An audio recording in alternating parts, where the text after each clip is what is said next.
تم زمین سے چمٹ جاتے ہو, نہیں نکلنا چاہتے تم, ٹھیک ہے نا. اور جو لوگ اپنے مال کو سمیٹ سمیٹ کر رکھتے ہیں ان کو بھی کہا گیا کہ جو لوگ زکوٰۃ نہیں ادا کرتے, والذین یکنزون الذھب والفضہ, زکوٰۃ نہیں دیتے, اللہ کے راستے میں مال خرچ نہیں کرتے, جہاد پر خرچ نہیں کرتے, اللہ کے دین کے لیے خرچ نہیں کرتے, سونا چاندی جواہرات بینک بیلنس اکٹھا کر کے رکھے ہوئے ہیں, ولا ينفقون فی سبیل اللہ, اس مال کو اللہ کے راستے میں خرچ نہیں کرتے, فبشرہم بعذاب علیم, ان کو عذاب علیم کی خوشخبری دے دو, دردناک عذاب کی. لیکن نا خوشخبری کیوں کہا گیا؟ عذاب کی تو وعید ہوتی ہے, یہاں کہا کہ خوشخبری, ان کو سنا دو.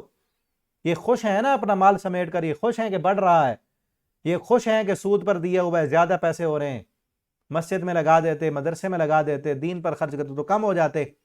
دنیا والا ذہن ہے نا, اللہ کے راستے میں خرچ نہیں کرتے, زکوٰۃ نہیں دیتے.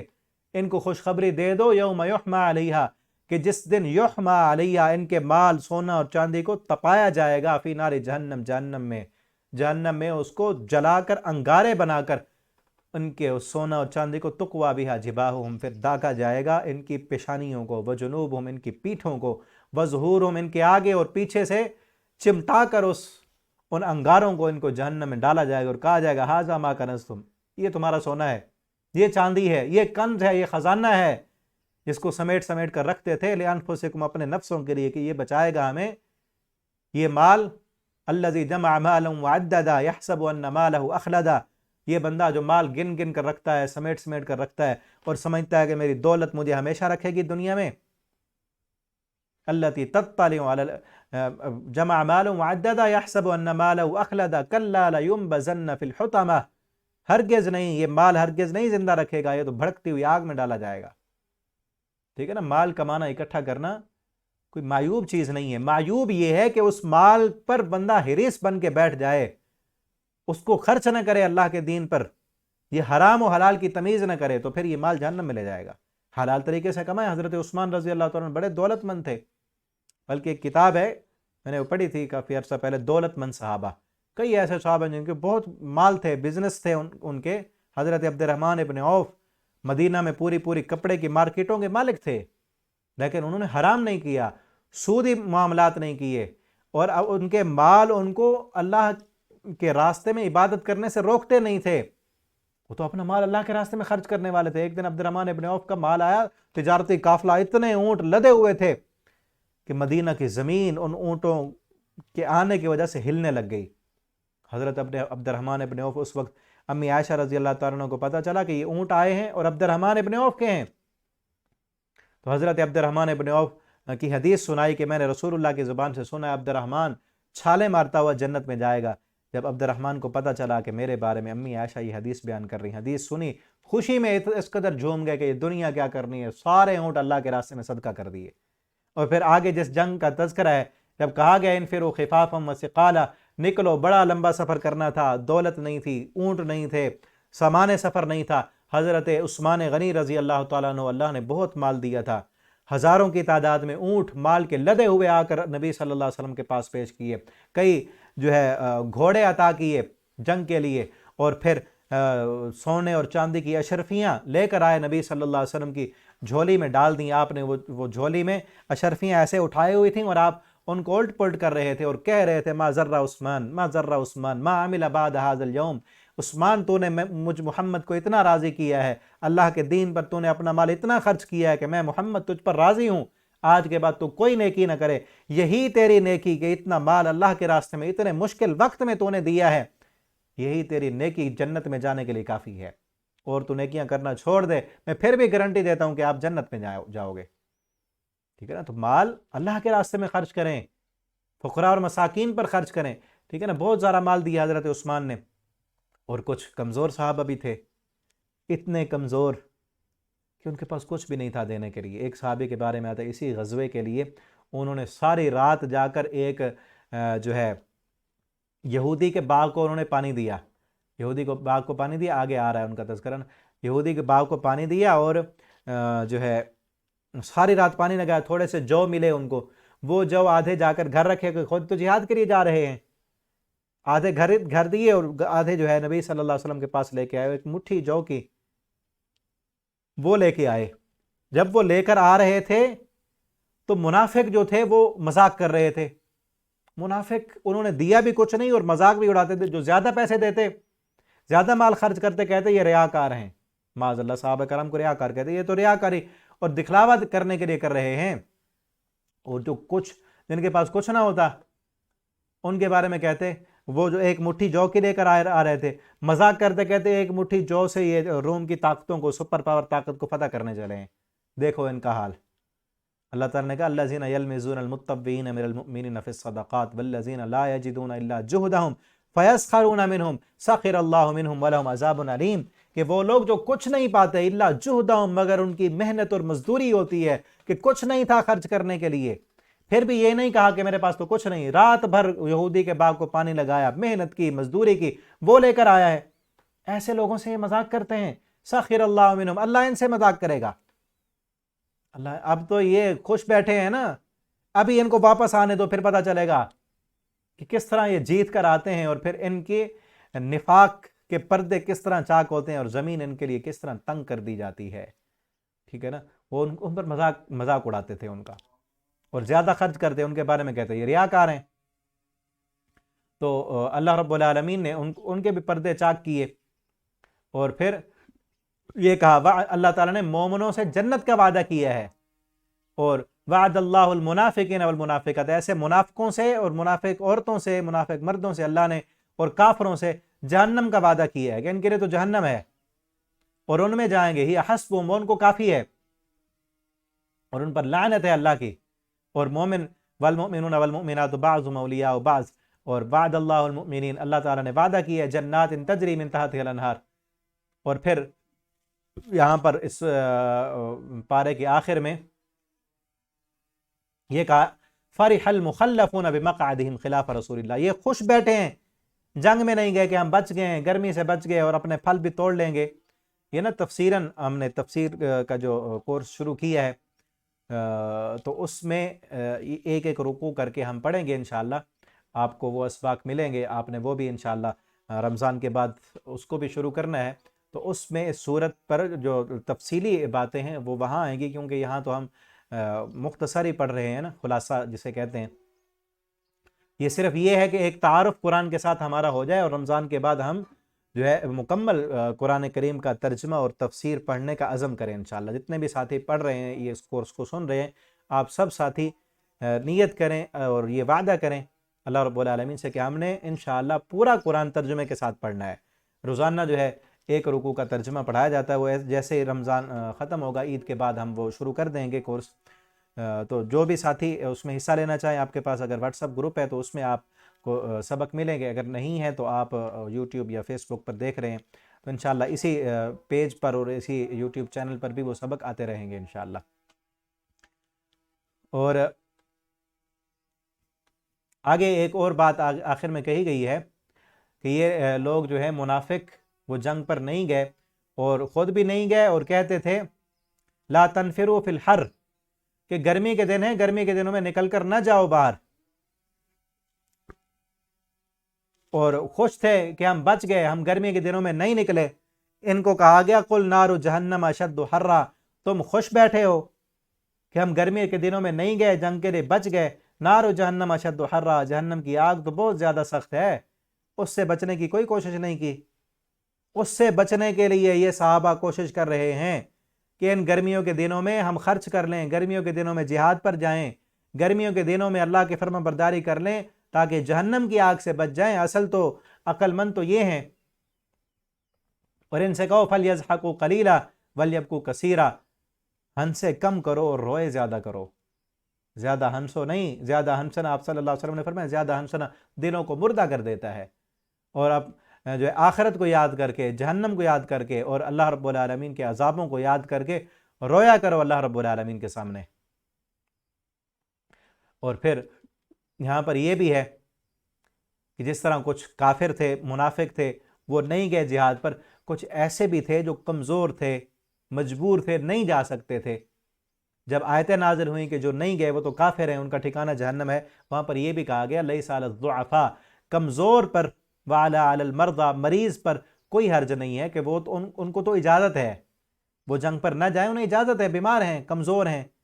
یا محتاج ہیں نہیں جا سکتے، وَعَلَىٰ عَلَى الَّذِينَ اور وہ لوگ بھی لَا يَجِدُونَ مَا يُنْفِقُونَ جن کے پاس کچھ نہیں ہے جو وہ خرچ کریں، ان پر کوئی حرج نہیں ہے، ان پر کوئی پکڑ نہیں ہے، اِذَا نَصَحُوا لِلَّهِ وَرَسُولِهِ جب وہ خیر خواہی کریں اللہ اور اس کے رسول کی، مَا عَلَى الْمُحْسِنِينَ مِن سَبِيلٍ محسنین پر کوئی جو ہے اللہ کی طرف سے کوئی پکڑ نہیں ہے، اللہ معاف کرنے والا اور رحم کرنے والا ہے، ولا اور ان پر بھی کچھ نہیں، اذا ما آتوک جب وہ آتے ہیں آپ کے پاس لتحملهم تاکہ آپ ان کو سوار کریں اور لے جائیں میدان جنگ میں، وہ اپنی جان ہتھیلی پر رکھ کر آتے ہیں کہ ہم نے اللہ کے راستے میں جان قربان کرنی ہے، ہمیں بھی لے چلو جنگ کے لیے، قلتا اے پیغمبر صلی اللہ علیہ وسلم آپ کہتے ہیں لا اجد ما احملکم میرے پاس تو سواری نہیں، کس پر سوار کروں، تولوا واعینہم تفیض من الدم واپس جاتے ہیں ان کی آنکھیں آنسو بہا رہی ہوتی ہیں، وہ کس لیے رو رہے ہوتے ہیں کہ کاش ہمیں بھی موقع ملتا جہاد میں جانے کا، کاش ہمیں بھی لے جایا جاتا، کاش ہم بھی اپنی جانیں اللہ کے راستے میں کٹوا دیتے، اس لیے وہ رو رہے ہیں کہ ہمارے پاس بھی آج مال ہوتا ہم بھی اللہ کے راستے میں خرچ کرتے، ہمارے پاس بھی آج سواری ہوتی اس سواری پر سوار ہو کر ہم بھی اپنی جان لے کر اللہ کے راستے میں جہاد کے لیے حاضر ہو جاتے، اس لیے رو رہے ہیں۔ یہ حقیقی معنوں میں مومن ہیں جن کو یہ فکر ہوتی ہے کہ اللہ مال دے، اللہ کے راستے میں خرچ کریں گے ہم، ٹھیک ہے نا، حزنن اس غم کی وجہ سے اللہ یجد ما ینفقون کہ ان کے پاس کچھ نہیں جو وہ خرچ کریں، وہ دل کی تمنا اور تڑپ یہ ہے کہ اللہ مال دے ہمیں، ہم اللہ کے راستے میں خرچ کریں۔ ہاں پکڑ تو ان پر ہے، انما السبیل علی الذین کہ وہ لوگ جن پر سوال جن کے پکڑ ان پر ہے، علی الذین یستأذنونک جو آپ سے اجازت مانگتے ہیں، وہ ہم اغنیا وہ غنی ہیں، ان کے پاس پیسہ بھی ہے، مال و دولت بھی ہے، وقت بھی ہے، جا بھی سکتے ہیں، سواریاں بھی ہیں، پھر بھی وہ جہاد کے لیے نہیں نکلتے، نہ خود نکلتے ہیں، نہ اپنا مال اللہ کے راستے میں خرچ کرتے ہیں، رضو وہ راضی ہو گئے بے یکون مال خوالف کہ وہ پیچھے رہیں، طبع اللہ علی قلوبہم اللہ نے ان کے دلوں پر مہر لگا دی، فہم لا یعلمون یہ نہیں جانتے، ان کو پتہ ہی نہیں کہ کیا ہو رہا ہے ان کے ساتھ۔ یہاں پر یہ پارہ کمپلیٹ ہوا، اس کا خلاصہ ہم نے دیکھا، مزید ابھی صورت جاری ہے آگے اگلے پارے میں، وہ انشاءاللہ ہم اگلے لیکچر میں پڑھیں گے۔ آپ سب ساتھیوں سے یہ ریکویسٹ ہے کہ ان اسباق کو آپ آگے بھی فیس بک پر واٹس ایپ پر اپنے دوستوں کے ساتھ شیئر کیا کریں، انشاءاللہ یہ آپ کے لیے صدقہ جاریہ ہے، اللہ تعالی ہم سب کو قرآن پڑھنے سمجھنے اس کے مطابق زندگی بسر کرنے والا بنا دیں، اور آپ روزانہ شروع میں بھی میں نے کہا تھا روزانہ ایک پارے کی تلاوت بھی کیا کریں، جس طرح آپ یہ خلاصہ سنتے ہیں تو اسی پارے کی آپ تلاوت بھی کیا کریں، ٹھیک ہے نا، ترجمہ میں یہ لیکچر آ جاتا ہے، تلاوت آپ خود کریں، اور تراویح کا بھی اگر اہتمام ہے آپ کے قریب خواتین کے لیے تو آپ وہاں مسجد میں جا کر تراویح بھی پڑھیں، اگر مسجد میں اہتمام نہیں ہے تو گھر میں پڑھیں، اور جو مرد حضرات ہیں وہ تو لازماً، ٹھیک ہے نا، فرض نہیں ہے تراویح لیکن نفل عبادت ہے، رمضان میں تو لازمی پڑھیں نا، آپ صلی اللہ علیہ وسلم رمضان اور غیر رمضان میں تہجد پڑھا کرتے تھے، ہم کم از کم رمضان میں تو پڑھیں، اس میں بھی ہم یہ تراویح میں سنیں، اور اسی طرح شروع میں جو باتیں میں نے بتائی تھیں کہ 5 وقت جماعت کے ساتھ نماز پڑھیں، نمازوں کے پہلے کے جو سنتیں ہیں، بعد والی سنتیں ہیں، وہ سنتیں ادا کریں، اور اسی طرح میں نے بتایا تھا کہ اپنی زبان کی، آنکھوں کی، دل کی، ان چیزوں کی حفاظت کریں تاکہ ہمارے روزے کی حفاظت ہو، اللہ تعالی ہم سب کو عمل کرنے کی توفیق دیں۔ آخر دعوانا ان الحمد للہ رب العالمین۔